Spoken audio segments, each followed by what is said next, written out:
بسم اللہ الرحمن الرحیم الحمد للہ رب العالمین اللہم صلی علی محمد وعلی آلہ وبارک وسلم۔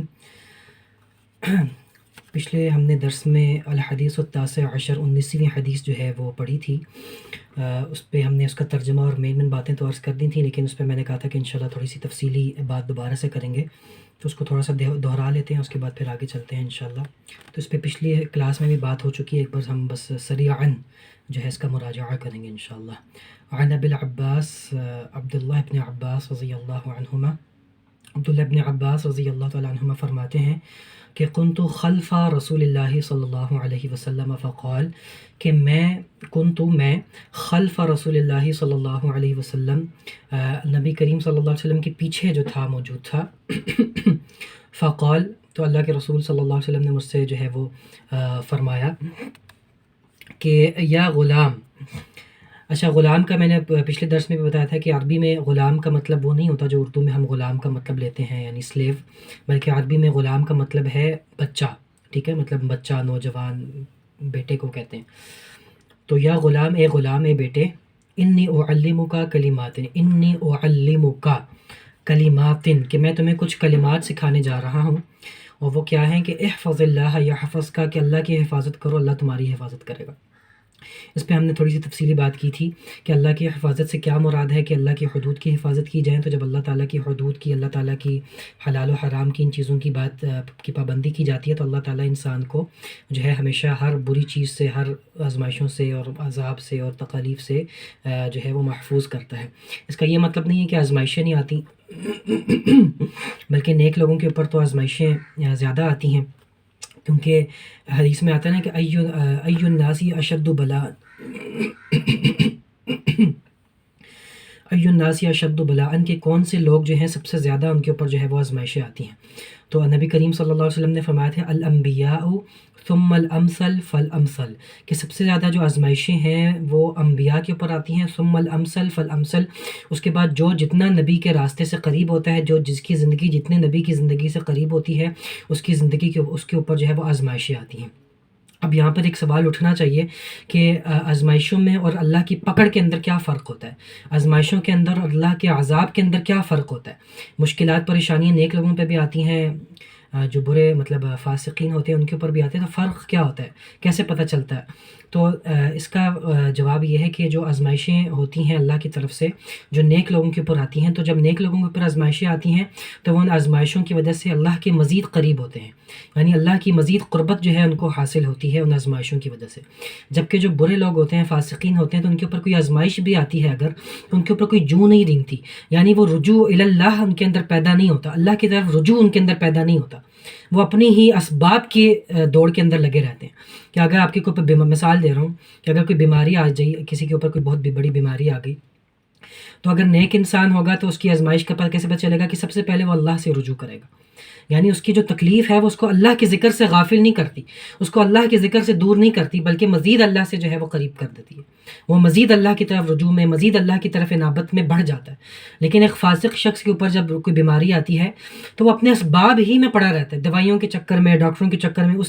اس گول دائرے میں گھومتا رہے گا، اس کو اللہ کا خیال بھی نہیں آئے گا، اللہ سے مانگنا ہے، اللہ اس کو دور، اللہ کا کوئی خیال نہیں آئے گا۔ تو یہ ایک فرق ہے ایک آزمائش کے اندر، ایک عذاب کے اندر، کہ جو ایک فاسق شخص کے اوپر جب کوئی بیماری، جب کوئی یا کوئی بھی بری آزمائش آتی ہے تو وہ اس کے اندر اپنے اللہ سے اس کے اندر رجوع پیدا نہیں ہوتا، بلکہ مزید وہ اللہ سے جو ہے وہ دور جو ہے وہ چلا جاتا ہے۔ تو یہ ایک فرق ہے کہ اس سے انسان کو پتہ چلتا ہے کہ میرے اوپر جو یہ مشکل آئی ہے، یہ آیا کہ آزمائش ہے یا یہ عذاب ہے، پکڑ ہے۔ تو جب بھی کوئی مشکل آئے اور آپ کو اللہ کی طرف سے یہ توفیق ملے کہ آپ مزید اللہ سے دعائیں کر رہے ہیں، مزید اللہ کی طرف رجوع پیدا ہو رہا ہے، تو گویا کہ یہ آزمائش ہے۔ اور جب کوئی مشکل آئے اور اللہ کی طرف پھر بھی رجوع پیدا نہ ہو، تو گویا کہ یہ اللہ کی طرف سے جو ہے ایک قسم کی پکڑ ہے۔ اللہ تعالیٰ محفوظ رکھے، آمین۔ اس کے بعد یہ ہم نے پڑھ لیا تھا، میں صرف ریکیپ کر رہا ہوں، ٹھیک ہے۔ اور اس کے بعد ہے کہ احفظ اللہ تجدہ تجاہک، کہ اللہ کی جو ہے وہ حفاظت کرو، جو ہے اللہ تعالیٰ جو ہے وہ تمہیں جو ہے وہ تمہارے ہمیشہ جو ہے تمہارے معاملات میں آسانی کرتا ہوا، تمہیں جو ہے وہ اس کو اپنے پاس سامنے پاؤ گے، اپنے معاملات میں ان چیزوں کو جو ہے وہ حل کرتا ہوا پاؤ گے۔ پھر اللہ کے رسول فرماتے ہیں اذا سألت فاسأل اللہ، جب سوال کرو تو صرف اللہ سے سوال کرو۔ وَإِذَا اسْتَعَنْتَ فَاسْتَعِنْ بِاللَّهِ، اور جب مدد طلب کرو تو صرف اور صرف اللہ سے مدد طلب کرو. اس پہ بھی تفصیل سے پچھلے لیکچر میں بہت باتیں ہوئی تھیں اس کے اوپر، اور تفصیل سے ہم نے اس کے اوپر بات کی تھی. وَعَلَمْ أَنَّ الْأُمَّةَ، اور جان لو کہ اگر پوری امت، پورا یعنی دنیا جو ہے، لو اجتمعت، فعل ماضی کا صیغہ ہے مؤنث کا، فعل ماضی مؤنث کا صیغہ ہے، ٹھیک ہے. کہ اجتمعت علی ان ینفعوک، اگر ساری امت، ساری دنیا جمع ہو جائے، علی ان ینفعوک، کہ تمہیں وہ نفع دے گی، بشیء کسی چیز کا، لم ینفعوک وہ نفع نہیں دے سکے گی، الا بشیء سوائے اس چیز کا، قد قطبہ اللہ لک جو اللہ نے تمہارے لیے پہلے سے لکھ دی. ولو اجتمعوا، اور اگر وہ سب جمع ہو جائیں، علی ان یضروک بشیء کہ تمہیں کسی چیز کے بارے میں نقصان پہنچائیں، تو لم یضروک تمہیں نقصان نہیں پہنچائیں گے، الا بشیء سوائے اس چیز کے جو اللہ تعالیٰ نے قد کتبہ اللہ لک علیک جو اللہ تعالیٰ نے تم پر لکھ دی ہے. رفعت الاقلام، فعل مجہول کا صیغہ، کہ اقلام جو ہیں وہ اٹھا دیے جا چکے ہیں. وجفت الصحف، اور جو صحیفے ہیں وہ خشک ہوئے جا چکے ہیں. تو وہی والی بات اس کے اندر بھی آئی کہ اللہ کی تقدیر جو ہے، یعنی جو مشکلات ہیں، جو آزمائشیں ہیں، جو پریشانی ہے، جو خیر و شر کی بات ہے، وہ اللہ تعالیٰ نے گویا کہ وہ اللہ کے اذن کے بغیر، اللہ کی اجازت کے بغیر جو ہے وہ تمہیں نہیں پہنچ سکتے. تو گویا کہ یہ روایت، یہ حدیث انسان کو گویا کہ ایک قسم کا بہادر بناتی ہے کہ اللہ کے دین میں کے لیے آپ یقیناً جو ہے وہ جد و جہد کریں، اللہ کے دین کے لیے حق بات بولیں، اللہ کے دین کے لیے جو ہے وہ ہر قسم کی قربانی دینے سے جو ہے وہ دریغ نہ ہے. کہ جو چیز آپ کو اگر کوئی نقصان ہے، اگر وہ پہنچنا ہے وہ ویسے بھی پہنچے گا، اگر کوئی فائدہ ہے پہنچنا ہے تو وہ ویسے بھی پہنچے گا. تو گویا کہ اللہ کے اوپر آپ کو یقین ہونا چاہیے، اللہ کے اوپر آپ کو گویا کہ ایک قسم کا توکل ہونا چاہیے کہ آپ جو ہے اسباب کی وجہ سے جو ہے، ان چیزوں کی وجہ سے اللہ کے دین سے جو ہے وہ نہ پیٹ جو ہے وہ پھیرے. اس کے بعد وفی روایت غیر ترمذی، اور ترمذی کے علاوہ جو دیگر روایات کے اندر جو الفاظ آتے ہیں، احفظ اللہ تجدہ امامک، کہ اللہ کی حفاظت کرو، اس کو اپنے سامنے پاؤ گے. تعرف الی اللہ فی الرخاء یعرفک فی الشدہ، کہ اللہ کو آسانی کے دنوں میں اس کی معرفت، اللہ کو آسانی کے دنوں میں اس کی عبادت کرو، اللہ کو آسانی کے دنوں میں اس کی جو ہے عبادت کرو، اس کو جو ہے اس کی رضا پانے کی کوشش کرو. تو کیا ہوگا؟ یا عارف کا فی الشدہ، تو اللہ تعالیٰ جو ہے شدت کے دنوں میں، جو سختی کے دن ہے، اس میں جو ہے وہ تمہیں جو ہے وہ یاد رکھے گا. یہ بہت ایک اہم قاعدہ اللہ تعالیٰ نے دے دیا. ایک بات میں آپ لوگوں کو بتاؤں کہ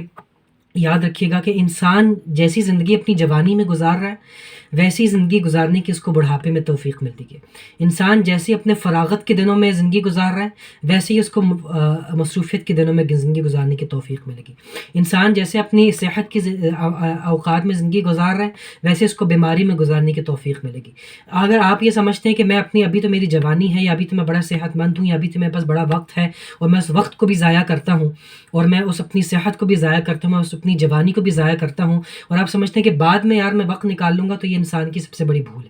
تو جو وقت آپ کو میسر ہے، جو وقت آپ کو فراغت کا جو ہے میسر ہے، صحت کا وقت میسر ہے، یہ غنیمت ہے، یہ ایک بہت بڑی اللہ کی نعمت ہے. اس کو جو ہے اپنی اللہ کی رضا میں اندر، علم دین حاصل کے اندر، اور دین کی جد و جہد، عملی طور پہ جد و جہد کرنے کے لیے اس کو جو ہے وہ لگا دیں، ورنہ بعد میں ہاتھ ملتے رہ جائیں گے، وقت نہیں ملے گا. یا وہ ایک بڑا کسی نے پیارا قول کہا نا کہ ایک وہ انسان بڑا خوش نصیب ہے جس کو پراپر ٹائم کے اوپر جو ہے وہ وقت بھی مل جائے، یعنی پراپر وقت کے اوپر وقت بھی مل جائے اور سمجھ بھی مل جائے. کیونکہ بہت سارے لوگ ہوتے ہیں کہ جب ان کے پاس وقت ہوتا ہے تو سمجھ نہیں ہوتی، اور جب سمجھ آتی ہے تو وقت نہیں ہوتا. ٹھیک ہے، بہت سارے لوگ ہیں کہ جن کو جب وقت ملتا ہے تو سمجھ نہیں ہوتی. ابھی میرے پاس وقت ہے، مجھے سمجھ نہیں ہے، میں اس وقت کا کیا کروں، میں اس وقت کو پورا دن ضائع کر دیتا ہوں. اور جب سمجھ آتی ہے تو پھر وقت نہیں ہوتا، تب دنیا کے جھنبیلوں میں، دنیا کی مشکلات میں، دنیا کی جو ہے وہ کاموں میں پھر وقت نہیں ملتا. تو یہ خوش نصیب لوگ ہوتے ہیں کہ جنہیں ایک ہی وقت میں جو ہے پورا وقت بھی مل جائے اور سمجھ بھی آ جائے کہ اس وقت کا میں نے استعمال کیا کرنا ہے. تو یہ ہے کہ اللہ تعالیٰ کو اپنی آسانی کے دنوں میں پہچانو، اللہ کو اپنے آسانی کے دنوں میں پہچانو، تو کیا ہوگا کہ مشکل کے دنوں میں اللہ تمہیں پھر بھی یاد رکھے گا. پھر مشکل کے دنوں میں خود بخود تمہیں توفیق ملے گی. بالخصوص جو طلبہ علم ہے، دین کا علم حاصل کرتے ہیں، ان کو میں بہت کہتا ہوں کہ یہ جو ٹائم ہوتا ہے جوانی کا، طلبۃ العلم کا، اس میں انسان کو چاہیے کہ مطالعہ کرے، پڑھے، محنت کرے. اس ٹائم کے اوپر سب سے زیادہ جو آپ لوگوں کی جو آپ اپنا وقت دے سکتے ہو وہ ہے کہ آپ لوگ پڑھو، اپنا وقت اس پہ لگاؤ. ٹھیک ہے، جب یہ وقت ایک دفعہ نکل جائے گا، پریکٹیکل لائف میں ایک دفعہ آ جاؤ گے، شادی ہو جاتی ہے، بچے ہو جاتے ہیں، سو جنبیلے ہو جاتے ہیں، اس کے بعد پھر وقت نہیں، میں سمجھ آ جاتی ہے اس وقت یار اب سمجھ میں آ گئی کہ کچھ کرنا چاہیے، لیکن پھر وقت نہیں ہوتا. ٹھیک ہے، اس کے بعد جو ہے پھر وقت نہیں ہوتا. ایک سیکنڈ، یہ نیٹ کا تھوڑا سا ایشو ہے، شاید آواز تھوڑی سی کٹ رہی ہے، اس کا کچھ ہو نہیں سکتا.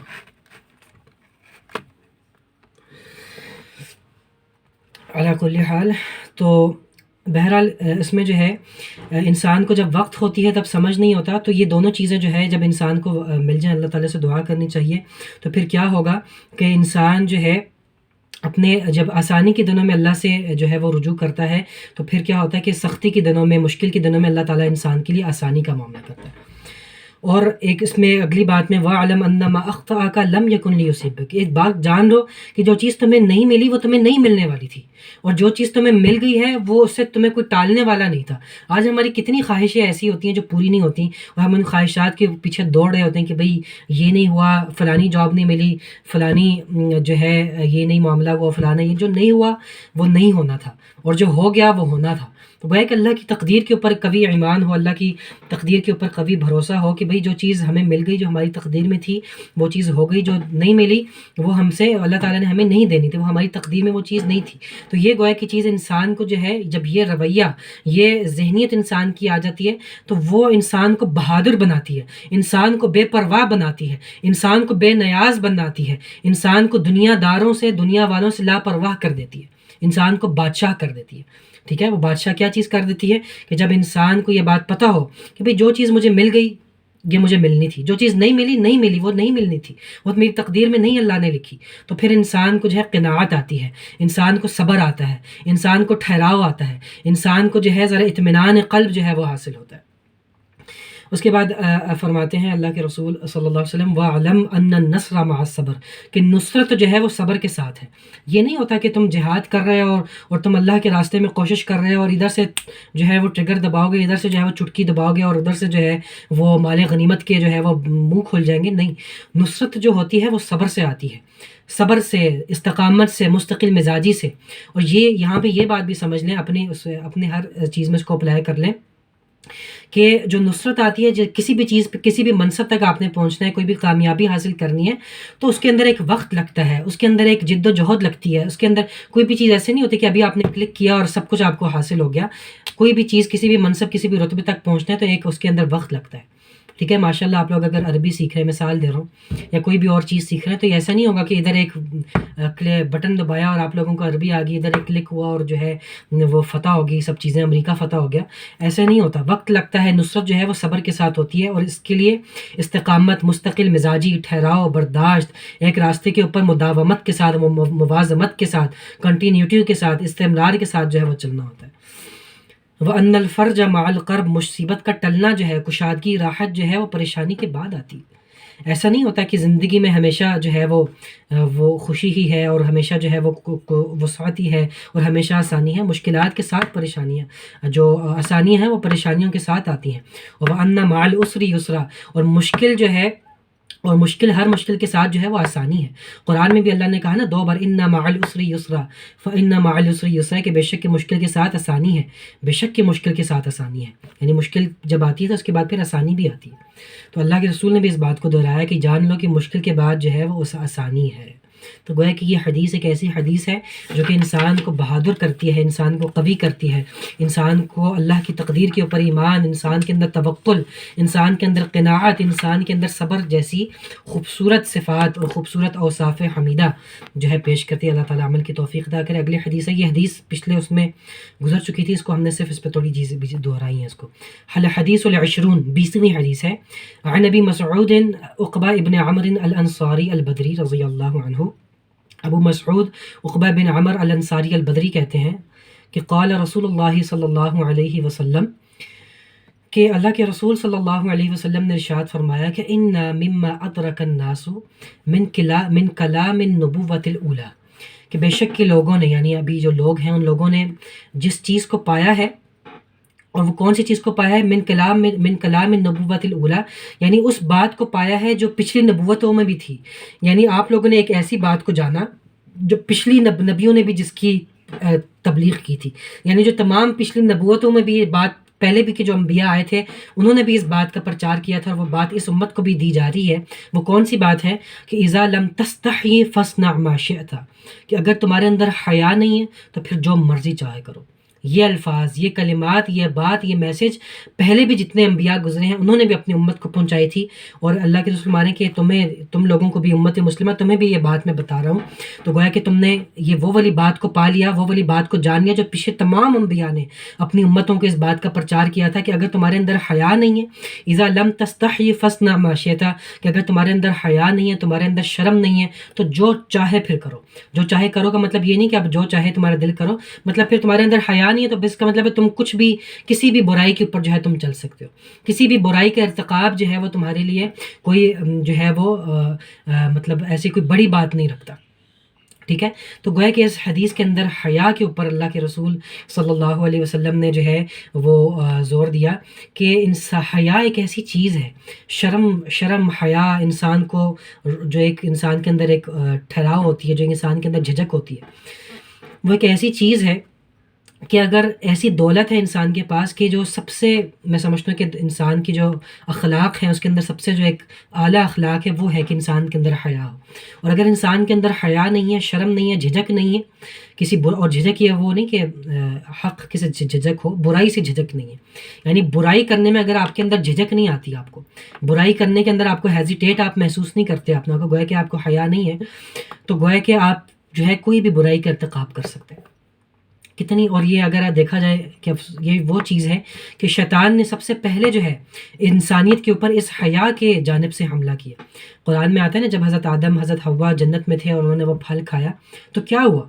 کہ سب سے پہلے وہ کیا ہوا کہ وہ بے لباس ہو گئے، اور پھر وہ جنت کے وہ جو درخت تھے، وہ پتے تھے، ان سے اپنے جو ہے اپنے سطر کو جو ہے انہوں نے چھپایا، ڈھانپا۔ تو کتنی یہ عظیم ایک بات ہے، کتنے اندر اس کا عظیم میسج ہے کہ سب سے بڑی جو چیز ہے اور سب سے جو بنیادی چیز ہے وہ حیا ہے۔ اور آج اگر دیکھا جائے تو ہم لڑکوں کے اندر بھی اور لڑکیوں کے اندر بھی، یعنی مرد عورت دونوں کے اندر ہی اگر دیکھا جائے، نوجوان بالخصوص جو طبقہ ہے، یہ حیا کی جو چیز ہے یہ بالکل جو ہے وہ مٹتی جا رہی ہے۔ اور میں جو طالب علم کے بطور طالب علم جو سمجھتا ہوں اس کے پیچھے ایک بہت بڑا جو ہاتھ ہے اس حیا کے مٹنے پہ، وہ ہمارا یہ جو تعلیمی نظام اور ہمارے تعلیمی نظام میں جو مخلوط تعلیم ہے، کو ایجوکیشن ہے، اس نے تو بالکل ہی جو ہے نا بچوں اور بچیوں کو بالکل ہی ابتدا سے جو ہے وہ ایک ایسا ان کے اندر ایک وہ کہتے ہیں جھجک ان کے اندر جو ہے وہ ختم ہو گئی، اور رہی صحیح کسر جو تھی وہ اللہ رحم فرمائے، یہ جو سوشل میڈیا ہے، جو فیس بک اور یہ جو چیزیں ہیں اور یہ جو رابطے کے یہ جو ذرائع ہیں، اس نے جو رہی صحیح کسر تھی اس نے جو ہے وہ اس کو جو ہے وہ ختم کیا۔ اور اب یعنی اچھی خاصی بچیاں ہوتی ہیں، اچھے خاصے گھروں کی ہوتی ہیں، نہ جانے انہیں کیا تکلیف ہوتی ہے جب یونیورسٹیاں جاتی ہیں تو مختصر سے مختصر ان کے لباس جو ہے وہ ہوتے جاتے ہیں، اور عجیب ان کی چال ڈھال کے اندر جو ہے وہ تبدیلیاں آتی ہیں۔ تو کیوں؟ کیونکہ وہ ایک تعلیمی نظام اور وہ ایک ماحول اور وہ ایک جو ہے وہ ایک مائنڈ سیٹ کہ ہمیں جو ہے ہم اس میں محسوس کرتے ہیں اپنی عزت اور تفخر جو ہے، ہم جو ہے وہ اپنے یعنی مغربی لباس میں جو ہے ہم اپنے عزت و تفخر جو ہے وہ محسوس کرتے ہیں، ٹھیک ہے۔ اور صرف لباس کے لیے نہیں، ہماری آنکھوں میں بھی حیا ختم ہو گئی، ٹھیک ہے۔ اگر لڑکوں کی اگر بات کی جائے تو آنکھوں میں جو ہے وہ حیا، وہ شرم، وہ جھجک، یہ تمام چیزیں جو ہیں اللہ تعالیٰ رحم فرمائے امت کا یہ، اور یہ بہت یعنی میں کبھی کبھی اس بات پہ ہم دیکھتے ہیں، یعنی ہمارے والدین ہمیں اب بتاتے ہیں کہ مثال کے طور پہ جب وہ لوگ جوان تھے تو مطلب قرب و جوار میں ایسے حالات نہیں تھے، اور مطلب ہم بھی اگر آپ لوگ میں سے بھی ماشاءاللہ مجھ سے بھی کچھ عمر میں بڑے ہوں گے، کچھ میں نے بھی آبزرو کیا کہ ہم جب چھوٹے تھے تو قرب و جوار میں ایسے حالات نہیں تھے۔ اب جب ہم جوان ہیں یا اپنے 20s کی ایج کے اندر ہیں تو اب جو حالات ہیں وہ مختلف ہیں، اور میں سوچتا ہوں کہ آج سے 10-15 سال کے بعد جب ہمارے بچے بڑے ہوں گے انشاءاللہ تو تب کیا حالات رہیں گے، تب کیا حالات ہو جائیں گے، اور تب کیا حیا اور ان چیزوں کے معاملات ہوں گے، تو الامان الحفیظ بندہ یہی کہہ سکتا ہے، ٹھیک ہے۔ تو بہت ساری چیزیں اس کے اوپر بات ہو سکتی ہے۔ بہرحال اب یہ تو مسائل ہیں، اب اس کا حل کیا ہے، اس کا مسائل تو بہت سارے ہیں، حل کیا ہونا چاہیے کہ اس کا جو میں بطور طالب علم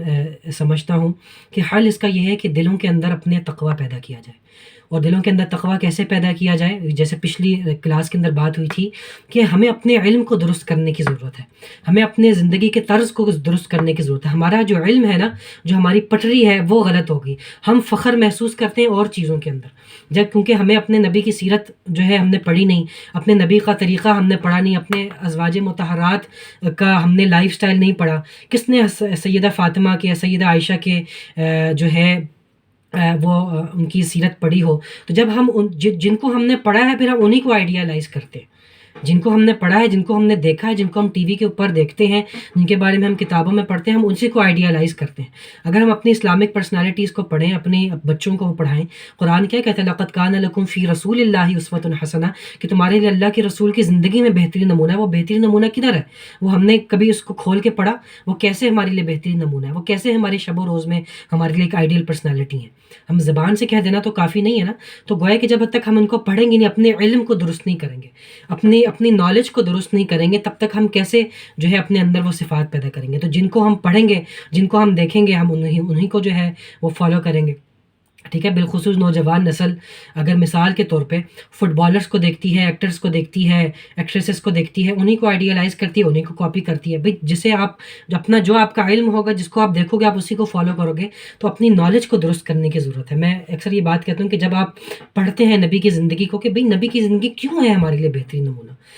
کیوں اس میں ایسی کیا بات ہے؟ جب آپ پڑھیں گے اس کو تو آپ کو پتہ چلے گا. جب اپنا علم آپ درست کریں گے تو آپ کو پتہ چلے گا. قرآن کی آیت ہے، اسی لیے انما یخشی اللہ من عبادہ العلماء، کہ بے شک کہ اللہ کے بندوں میں سے مجھ سے وہی لوگ ڈرتے ہیں جو علم والے ہیں،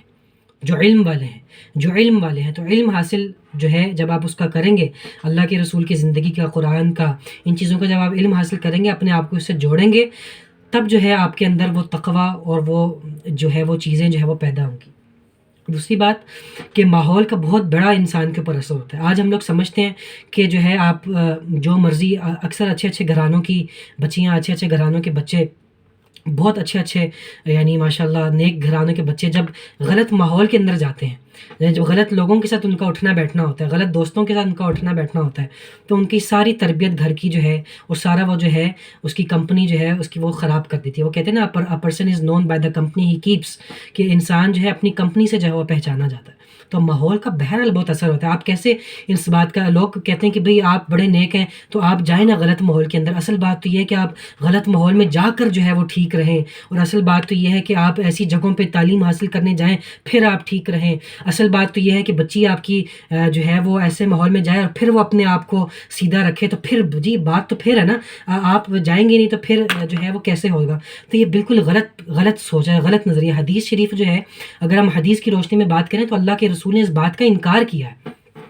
اللہ کے رسول صلی اللہ علیہ وسلم کی وہ جو حدیث ہے صحیح بخاری کی، وہ حدیث کیا ہے؟ میں اس کا ترجمہ مختصراً عرض کر دوں کہ اللہ کے رسول نے فرمایا تھا کہ ایک زمانہ آئے گا، فتنوں کا زمانہ ہوگا، اور اس فتنوں کے زمانے میں تمہارا بہترین مال بکریاں ہوگی، اور بہترین جگہ پہاڑ ہوں گے، اور اس زمانے میں بہترین لوگ وہ لوگ ہوں گے جو اپنی بکریوں کو لے کر جو ہے وہ پہاڑوں میں چلے جائیں گے اپنے آپ کو فتنوں سے بچانے کے. اللہ کے رسول نے تو یہ نہیں کہا کہ تم جاؤ ان فتنوں میں گھسو، اور اگر تم اپنے آپ کو بچا نہیں سکتے تو تم جاؤ پھر بھی اس میں گھسو اور پھر بچ کے دکھاؤ تو پھر بڑی بات ہے. اللہ کے رسول نے تو یہ نہیں کہا. اللہ کے رسول نے تو کہا ہے کہ بھئی اگر تم فتنوں سے اپنے آپ کو نہیں بچ سکتے تو اپنے آپ کو ان سے فزیکلی دور کرو. ضروری نہیں ہے کہ اگر تم بچ نہیں سکتے تو آپ جو ہے ادھر گھسنا ہی آپ کا ضروری ہے اور اس میں جا کر ہی اپنے آپ کو جو ہے وہ بچانا ضروری ہے. اپنے آپ کو فزیکلی جو ہے وہ جو ہے اپنے آپ کو کوشش کی جائے کہ وہ کیا جائے. اور پھر اس کے درجے ہیں کہ اگر آپ پھر بھی جاتے ہیں تو پھر آپ کے پاس اتنی طاقت ہونی چاہیے، پھر آپ کو اتنی صلاحیت ہونی چاہیے آپ کے اندر کہ آپ ان سے پھر مقابلہ کر سکیں. اگر آپ کہہ رہے ہیں کہ نہیں میں نے ان فتنوں سے مقابلہ کرنا ہے، میں جاؤں گا، تو ٹھیک ہے جائیں بسم اللہ، لیکن پھر اتنی علمی اور ایمانی قوت ہونی چاہیے کہ آپ اس کا مقابلہ کر سکیں. یہ نہ ہو کہ جو ہے وہ جائیں تو مقابلہ کرنے اور اپنا جو ایمان ہے اس سے بھی جو ہے ہاتھ دھو بیٹھیں. تو پھر اپنا ایمان اپنا جو ہے وہ اتنا مضبوط ہونا چاہیے کہ آپ اس کا مقابلہ کر سکیں. تو اچھے لوگوں کی صحبت، نیک لوگوں کی صحبت، علماء نیک لوگوں کے پاس بیٹھنا، یہ جو ماحول ہوتا ہے یہ بھی انسان کے اندر جو ہے یہ تقویٰ اور یہ حیا اور یہ شرم اور یہ چیزیں جو ہے انسان کے اندر آتی ہیں. اس کا بڑا فرق پڑتا ہے انسان کی جو صحبت کا جو اثر ہے نا، صحبت کا. میں اکثر ایک بات کہتا ہوتا ہوں کہ صحابی کو صحابی کیوں کہتے ہیں؟ کبھی غور کیا آپ نے؟ صحابی کو صحابی کیوں کہتے ہیں اور عربی میں کیا کہتے ہیں؟ ٹھیک ہے، اس کی علماء نے تعریف کیا ہے کہ جی جو حالت ایمان میں ایک بار بھی نبی کو جس نے دیکھا وہ صحابی ہے، وہ ٹھیک ہے، اس کی تعریف اپنی ڈیفینیشن اپنی جگہ، لیکن مطلب کیا ہے صحابی کا؟ من صاحب النبی، جس نے نبی کا ساتھ دیا، گویا کہ نبی کی صحبت اٹھائی، جس نے نبی کی صحبت اٹھائی، جس نے نبی کے ساتھ رہا، جس نے نبی کو اکمپنی کیا، کمپینین کہتے ہیں نا انگریزی میں، جس نے نبی کو اکمپنی کیا، اس کے ساتھ رہا، ان کے ساتھ اٹھایا۔ صحابہ میں سے آپ ذرا نکال کے دیکھیں، ان کی فہرست بنائیں، جو جتنا نبی کے ساتھ رہا ہے نا، اس کا اتنا ہی بڑا درجہ ہے۔ ابو بکر صدیق رضی اللہ تعالیٰ عنہ، کتنا بڑا ان کا درجہ ہے، اسلام میں خلیفۃ الاول، خلیفہ اول ہم ان کو مانتے ہیں، تو سب سے زیادہ نبی کریم صلی اللہ علیہ وسلم کے ان کے ساتھ رہتے تھے۔ آپ لوگوں کو پتہ ہے نا کہ نبی کریم صلی اللہ علیہ وسلم نے جب مکہ سے مدینہ ہجرت کی تو کون ایک واحد صحابی تھے جو اللہ کے رسول کے ساتھ تھے؟ حضرت ابو بکر تھے، جس نے نبی کی جتنی صحبت اٹھائی۔ آپ دیکھیں اس کا درجہ کیسے اوپر، کہ صحبت کا ایک اثر ہوتا ہے، تو اچھی صحبت، اچھا ماحول، پھر علم، یہ چیزیں انسان کو جو ہے، انسان کے اندر اس کے اندر تقویٰ پیدا کرتی ہیں، انسان کے اندر حیا پیدا کرتی ہیں۔ ٹھیک ہے، یہ میں نے اس مسئلے کا حل بتایا، جو مسئلہ میں نے پیش کیا، کہ مسئلہ یہ ہے، مشکل یہ ہے معاشرے کے اندر کہ حیا نہیں ہے، حیا نہیں ہے۔ اب اس کا حل کیا ہے؟ یہ ساری باتیں جو میں نے عرض کی، یہ اس کے حل کے طور پر عرض کی، بات اس پہ لمبی ہو گئی، اللہ تعالیٰ عمل کی توفیق عطا کرے۔